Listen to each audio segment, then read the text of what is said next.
자, 이제 율법이라는 이야기에 대한 본격적인 이야기를 시작을 합니다. 율법이라는 게 뭐냐는 논의의 시작을 양심에 대한 이야기로 시작을 합니다. 문화권이 다르고 상황이 달라도 많은 사람들이 공감하는, 동의하는 양심이라는 게 있습니다. 여기서 좋다고 생각하는 거 저기서도 좋아합니다. 그것이 양심이라는 것이죠. 우리가 만약에 세상을 양심대로만 살아간다면 얼마나 세상이 아름다울까요? 근데 대부분의 사람들은 양심조차도 잘 지키지 않습니다. 더 역설적으로 말해서 세상이 혼탁할수록 양심이 더 강조되는 경우가 많이 있습니다. 여러분, 우리가 누군가와의 거래에 있어서 양심적인 거래를 해야 된다고 하잖아요. 양심적인 거래가 일어나는 게 뭘까? 제 생각을 해보면 역설적이게도요,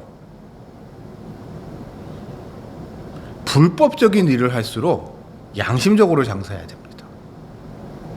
예를 들어서 여러분, 우리 영화 같은 거에 생각을 해봅시다. 마약 장사들이 있잖아요. 마약 밀수하고 이런 사람들. 그런 거래를 하는데 비록 그게 아주 흉악한 일이죠. 아주 불법적인 일이죠. 그런데 그런 거래를 하면서 내가 양심에 어긋나는 거래를 한다고 칩시다. 어떤 일이 벌어지나요? 우리가 영화에서 보듯이 상대방이 나를 벌집을 만들어 놓겠죠? 기관총으로. 그렇게 비록 하나님 믿지 않는 정도가 아니라 아주 사악한 집단이라고 할지라도 그들에게 요구되는 양심이라는 게 있습니다. 칼빈은 이런 양심이라는 부분이 일종의 우리 한 사람 한 사람에게 본능적으로 주어진 일종의 율법이라고 보고 있습니다. 즉, 아담의 타락으로 인해서 죄가 세상에 들어왔고 그거로 말미암아 우리 인간은 하나님과 올바른 관계가 단절되어 우리 마음속에 항상 나쁜 생각을 하게 됩니다. 무언가 남하고 거래를 할 때도 그런 유혹이 들지 않으시나요? 통수 쳐서 한몫 챙기고 싶은 유혹이 있단 말이에요. 그렇죠? 그러나 우리가 그런 유혹이 들면서도 다른 한편으로는 그러면 안 되지라는 뭐라고 말할 수 없는, 어느 누군가 나를 바라보지도 않고 있어도 내 마음 속에서 그러면 안 돼 라고 우리를 왜 뒷목을 잡는 그 무엇이 있기 마련인데 그것이 양심이다 라고 칼빈은 이야기하고 있습니다. 이 양심에 의해서 인간들은 무엇이 옳고 그른지 분별할 수 있습니다. 심지어 마약 밀매를 하는 마약 카르텔 사람들도 약속을 했으면 약속을 지켜야 된다는 거 압니다. 돈을 받았으면 돈값을 해야 된다는 거 알고 있어요. 그래서 그런 이야기를 하더라고요. 그러니까 우리의 고정관념 속에서는 그런 거대한 마약 카르텔의 이제 두목 같은 사람을 아주 이렇게 뿔 달린 마귀같이 우리가 생각하는 경향이 있는데, 그런 사람들을 개인적으로 만나보면은 좋은 사람들이래요. 역설적으로 그 사람들이 너무 젠틀하고 인간적으로 괜찮다는 거예요. 왜냐하면 그런 거래를 하는 사람들조차도 우리가 좋아하는 사람을 좋아하기 때문에, 우리가 믿을 저 사람은 믿을만해, 저 사람하고 거래하면은 저 사람은 약속을 지켜라고 하는 사람이 이랑 거래를 하고 싶어하기 때문에, 그런 사람들이 그 마피아 세계에서, 마약 카르텔의 세계에서 사람들한테 인정을 받고 성공을 한다는 거죠. 이렇게 우리는 이런 양심을 통해서 무언가 옳고 그름의 판단을 할 수 있지만, 문제는 거기에는 상황적인 변수가 많다는 겁니다.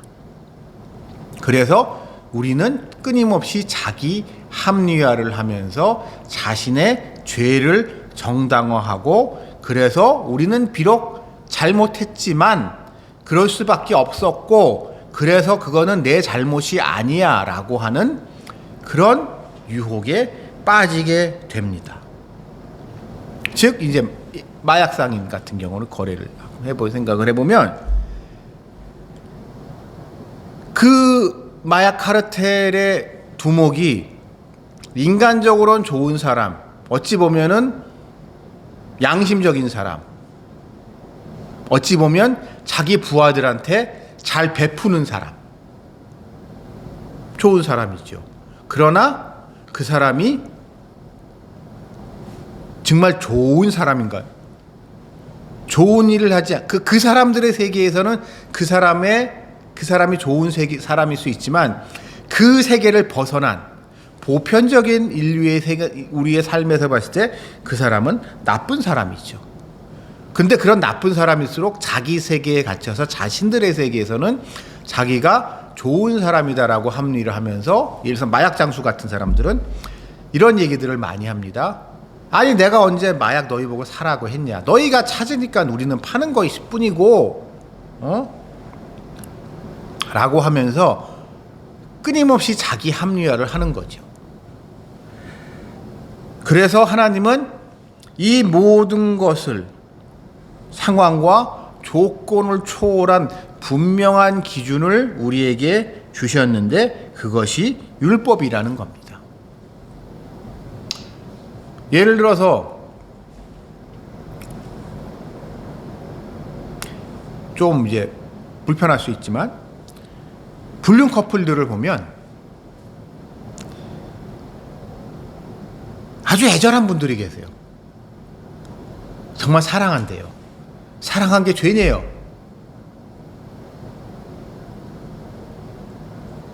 그러나 그것이 정당화될 수 없죠. 왜냐하면 율법이 그것을 정죄하기 때문입니다. 심지어 그러니까 이게 율법의 바운더리를 벗어나게 되면, 자, 이런 경우도 있을 수 있어요. 불륜인데 배우자가 용납할 경우에, 무슨 얘기인지 이해가 되시나요? 그런 게 흔히 쇼윈도 오브 위브라든가 뭐 이런 경우 있잖아요. 그래서 뭐 서로 너도 자유롭게 살고 나도 자유롭게 살고 뭐 서로 그런 거에 터치하지 맙시다라고 하면서, 뭐 어떤 이유에서든 그렇게 사는 부부가 있다고 칩시다. 그러면서 그런 부부가, 그러니까 그런 배우자를 둔 사람이 불륜을 저질렀을 때 이렇게 얘기할 수도 있어요. 내가 괜찮다는데, 내 배우자, 내 처 내지는 내 남편이 괜찮다는데 당신들이 뭔 상관이야? 라고 이야기를 한다고 칩시다. 그런 경우도 있거든요. 그럴 때 우리는 이런 객관적 기준, 율법이라는 객관적인 기준이 없이 조건에 따른 주관적 판단만을 한다 그러면 그것은 뭐 문제가 안 될 수 있는 거죠. 오히려 그런 사람들은 그런 얘기도 하더라고요. 그렇게 이제 다른 사람이랑 그런 관계를 맺어도 원래 자기 부부 사이 관계에 아무 문제가 없기 때문에 오히려 뭐 새로운 활력소가 된다나 뭐 하는 이상한 인간들이 있습니다.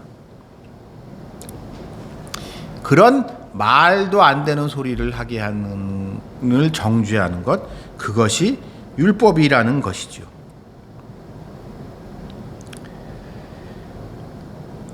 그러나 이 율법, 그래서 우리에게는 이 율법이라는 것이 꼭 필요합니다. 그 분명한 기준이 없게 되면 사람들은 상황 논리로 모든 것을 정당화하고, 이 상황 논리에 대한 정당화를 한다는 것은 필연적으로 약육강식의 시대를 만들어갑니다. 무슨 얘기인고 하니, 예를 들어서 이제 제가 말씀드렸던 이런 배우자, 그러니까 이런 뭐라고 개방적인 부부가 있다고 칩시다. 그 사람들이 그러는 가장 큰 이유는 보니까 경제적인 이유인 것 같아요. 경제적으로 여유가 있기 때문에 그 남편 내지는 그 부인하고의 관계를 깨트렸을 경우에 자신들이 지불해야 할 경제적인 대가가 너무 크기 때문에, 사회적인 대가가 너무 크기 때문에 그들은 그 관계를 유지하는, 그 비상식적인 관계를 유지하는 경우가 많은데, 그렇다면 그런 능력이 되지 않는 보통 사람들은 뭐죠? 내지는 사람들 중에 사기를 잘 치는 사람들이 있어요. 요즘 그 이제 문제가 되고 있는 어떤 겁없는 어떤 좀 이상한 분같이 입만 열면 거짓말인데 사람들을 정말 잘 현혹시키는 사람들이 있습니다. 그런 사람들 천국이 되는 거예요. 객관적인 기준이 없어진다면. 난 원래 여자인데 남자가 될 거고, 그러니까 남자 역할을 해야 될 거고, 근데 그게 여러분 돈 되게 많이 들거든요.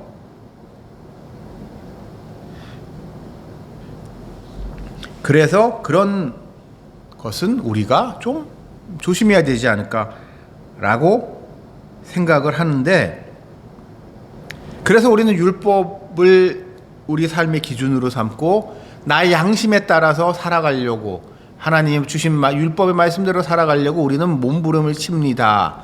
그러나 몸부림을 치면 칠수록 우리는 우리가 얼마나 한심한 사람인지를 깨닫게 됩니다. 불가능하다는 것만, 너의 이웃을 사랑하라고 하지만 층간소음을 일으키는 이웃을 여러분 사랑하실 수 있으신가요? 어렵지요. 사랑할 만한 이웃, 이사 왔다고 떡 돌리는 이웃을 사랑하기는 쉽습니다. 그러나 밤마다 층간소음을 일으켜서 나의 밤잠을 설치게 하는 이웃을 사랑한다는 것은 매우 매우 어려운 일이죠. 그 사람에 대한 저주가 나도 모르게 내 입에서 튀어나오게 돼 있습니다. 근데 여러분, 우리 한번 그냥 이제 상상을 한번 해보자. 우리는 그 사람이 왜 층간소음을 일으키는지 모르잖아요. 그렇죠? 그 사람 입장에서는 우리가 모르는 피치 못한 사정이 있을 수도 있습니다. 우리는 그걸 모르면서도 화부터 버럭 내는 것. 예를 들어서 층간소음을 일으키는 그분이 장애인이라고 칩시다. 장애인이어서 거동하는데 불편해서 그분이 예를 들어서 자기 집에서 화장실 가기 위해서 움직이는 것조차도 그렇게 되면 훨씬 시끄러워질 수밖에 없거든요. 그게 다 층간소음이 될 수도 있는 겁니다. 이런 것들로 말미암아서 우리는 율법대로 살아가고 싶지만 참 살아가기 힘들고, 그렇게 몸부림을 치면 칠수록 절망에 빠지게 됩니다. 그래서 결국 하나님의 사랑, 하나님의 자비, 하나님의 은혜를 더 구하게 되는 것이 우리 인간의 삶입니다. 그래서 이렇게 하나님을 찾는 우리에게 대한 하나님의 응답, 그것은 바로 예수 그리스도의 이 땅에 오신 하나님의 독생자이신 예수 그리스도인 것이죠. 자, 이스라엘 사람들, 우리 이제 성경으로 넘어갑시다. 이스라엘 사람들 구약의 한 1500년 정도 기간 동안 이스라엘 사람들은 하나님의 말씀대로 뜻대로 살아가기 위해서 참 많은 시도를 했습니다만 결과적으로 실패했죠. 냉정하게 실패했습니다. 구약의 선지자들의 우리가 예언서들을 읽다 보면 반복되는 패턴이 있어요. 하나님이 너희한테 이렇게 살려고 했는데 너 왜 이렇게 안 살아? 이렇게 살자고, 좀 살아봅시다 라고 해요. 그러면 사람들은 처음에 콧방귀를 킵니다. 그러다 어려워지면, 특히 이방인들이 쳐들어와서 이스라엘을 이제 털어가면 그때 이제 하나님한테 찾아와서 무릎 꿇고 싹싹 빌고 선지자한테 우리 살 길을 가르쳐 달라고 이야기를 합니다. 하나님한테 우리에 대해서 기도 좀 잘해달라고 이야기를 하면 이제 선지자들이 기도를 하고, 그러면 선지자들이 하나님으로 받은 말씀을 전합니다. 근데 그 말씀을 듣고 처음에 사람들이 아멘 아멘 하는데요, 시간 지나면 똑같아집니다.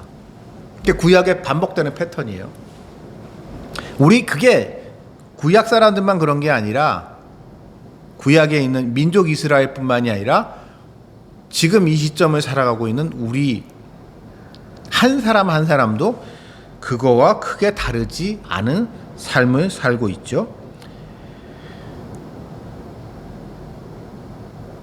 그래서 우리는 이 계명은, 그리고 이 계명에 대한 열심은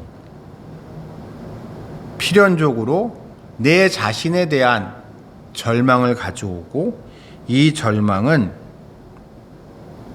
하나님을 더 매달리게 해서 그 결과 우리는 하나님의 독생자이신 예수 그리스도와 그분을 통하여 우리에게 베풀어 주신 큰 축복을 깨닫게 됩니다. 자, 기독교라는 종교는 되게 특이한 종교인 게, 하나님의 아들이 원래 계셨는데, 여러분 우리가 이거 조심하셔야 됩니다. 하나님의 아들 예수 그리스도는 하나님과 동일 본체이신 분이에요. 근본적으로 하나님과 같은 분이십니다.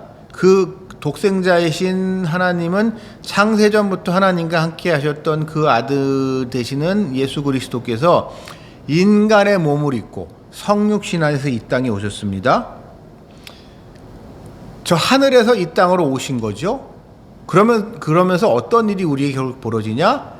하늘에서 누렸던 예수님이 하나님의 아들이면서 또한 하나님이셨던 그분이 하늘에서 누르셨던 풍성한 축복을 이 땅에 우리에게 같은 사람이 돼서 전해주시는 겁니다. 그래서 그거로 말미암아 우리가 하나님과 같이 되고, 그러니까 그리스도를 통하여 하나님과 같게 되면서 우리가 이전에는 누릴 수 없었던 큰 은사, 그러니까 성령의 은사를 누릴 수 있게 된 것입니다. 그러니까 여러분, 우리 성령론적으로 성령이라는 부분에 있어서 생각을 하면 구약에서의 성령과 신약에서의 성령에서 약간 미묘한 차이가 나는 것 중에 하나가, 구약에서의 성령은 왔다 가는다고 해야 되나요? 항상 우리와 함께 한다기보다는 하나님이 택하신 사람, 하나님이 택하신 장소, 하나님이 택하신 시간에 일시적으로 현현되는 경향을 보임에 반해서 신약에서 예수님이 부활 승천하신 이후에 성령은 늘 함께 하시는, 그래서 우리에게 은사를 베풀어 주시는 그러한 분으로 성경에는 나와 있고, 이거를 통하여 우리는 이 세상을 지배하고 있던 악마의 권세에서 벗어나, 그리고 이 악마의 옛 권세에 눌려 있었던 나의 옛 자를 버리고 그건 십자가와 함께 매달고 이제 주님께서 우리에게 부활과 함께 주신 새 생명을 누리며 살아갈 수 있게 되는 것. 이것이 그리스도의 사랑을 통해서 우리에게 하나님이 주시는 큰 축복입니다. 그래서 그것을 통하여 우리는 하나님의 자녀로 인정받고 하나님의 나라, 영원한 하나님의 나라에서 상속자가 되어서 이제 영생 복락을 누리게 될 거라는 믿음을 우리가 갖게 되는데, 이 믿음은 여러분 이게 되게 중요한 포인트인데 자연 발생적으로 일어난 게 아닙니다. 이것은 하나님이 우리를 깨닫게 하시고 그 길로 인도하셨기 때문에 우리가 알게 되는 겁니다. 왜 이것이 중요하냐? 우리 믿는 분들, 우리 믿는 그리스도인들은 그렇기 때문에 겸손해야 됩니다. 우리가 자칫 이런 잘못을 하기 쉬워요. 믿는 우리를 사랑하시는 하나님의 사랑에 도취돼서 믿지 않는 사람들에 대해서 교만해질 수 있습니다. 난 특별한, 그러니까 내가 특별하기 때문에 특별하지 않은 너희는 그러니까 부정한 것들이 되는 거죠. 나는 선택받았지만 너는 선택받지 못한 일종의 쓰레기 취급받는 하는 그런 교만한 마음이 우리한테 생길 수 있고, 또한 신앙생활을 오래 하다 보면 내가 교회를 얼마나 열심히 다녔고 내가 얼마나 신실한 믿음의 사람인가라는 생각이 들면 들수록 우리가 교만해지기 쉬운데, 절대 그렇지 않다는 것을 칼빈은 강조하고 있습니다. 그것은 모든 것이 하나님의 은혜로 하나님께서 인도하셔서 이루어진 일이기 때문에 나의 공로는 하나도 없고, 그래서 모든 것이 은혜라는 것을 강조합니다.